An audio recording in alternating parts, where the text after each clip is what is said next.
Memiliki bentang alam yang lengkap, Kabupaten Konawe Selatan menjadi daerah yang terdiri atas wilayah dataran rendah hingga daerah pesisir.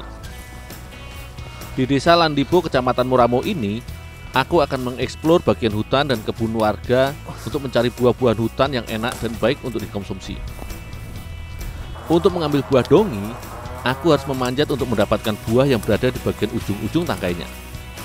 Batang dongi yang cukup besar ini masih mudah untuk dinaiki saat musim panas.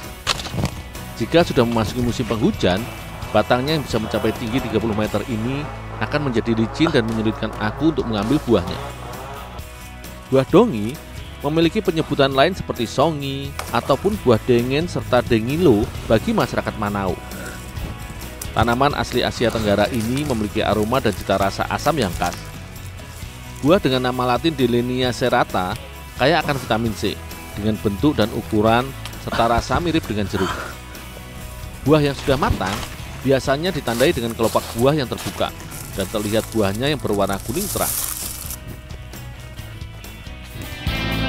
Buah yang sudah aku petik akan dibuat menjadi campuran kue lapis kukus khas Tolaki. Yang diambil adalah bagian dalam buahnya yang berwarna kuning terang. Untuk mendapatkan bagian buahnya, aku harus mengupas kulit kelopak buahnya. Barulah kemudian buah dongi bisa didapat.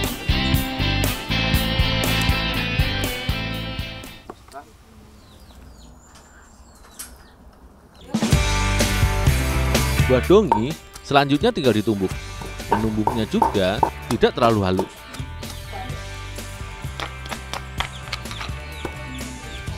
Sebagian buah dongi halus ini akan diperas untuk diambil sarinya, sementara sebagian lagi akan dicampur utuh ke dalam adonan.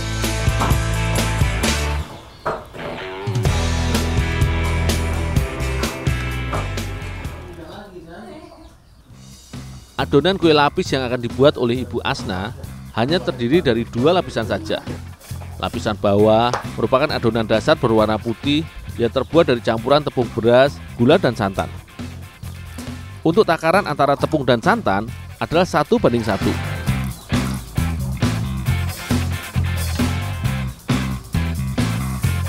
Sementara gula yang digunakan menyesuaikan dengan banyaknya adonan dan tingkat kemanisan yang diinginkan.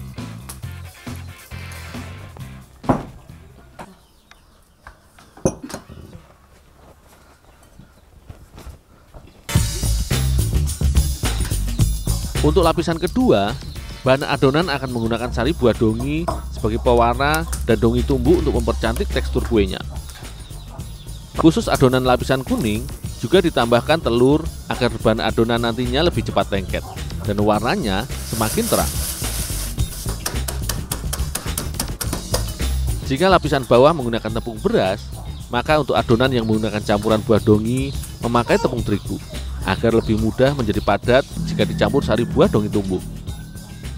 Mengingat buah dongi ini memiliki kadar asam yang cukup tinggi, tentu saja jumlah takaran yang akan dicampurkan dalam adonan harus diperhitungkan.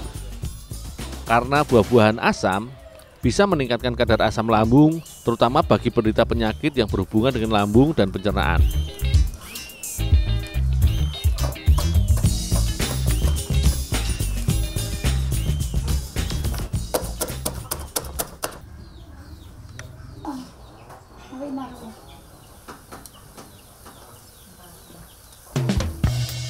Jika air kukusan sudah mendidih, adonan putih bisa dimasukkan ke dalam cetakan hingga menutupi setengah bagian loyang. Kemudian dikukus sekitar 20 menit hingga matang. Lamanya pemasakan juga tergantung ketebalan dari lapisan yang diinginkan. Semakin tebal, tentu saja dibutuhkan waktu pengukusan yang semakin lama. Saat lapisan putih pertama sudah matang dan mengeras, maka adonan kuning buah songi sudah bisa dimasukkan dan kembali dikukus hingga matang.